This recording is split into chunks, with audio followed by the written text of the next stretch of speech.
chọc bài bà ba nè Bài Nè mình con bị chọc à Thông mấy con nè Đấy chứ vậy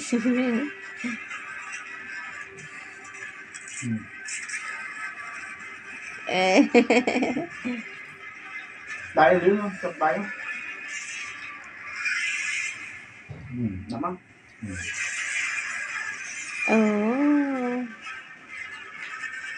Chết vậy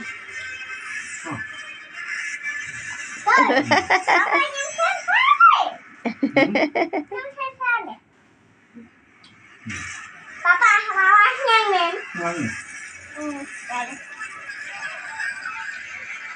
Hey, nghiệm bên tìm mà còn, nghiệm bên này nữa còn Hey, nghiệm tìm mà còn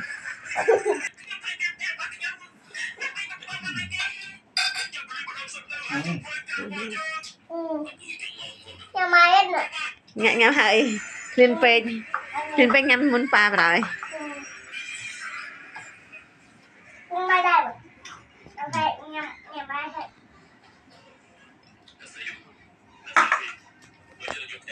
Chọc pa tiệt à Chọc tiệt à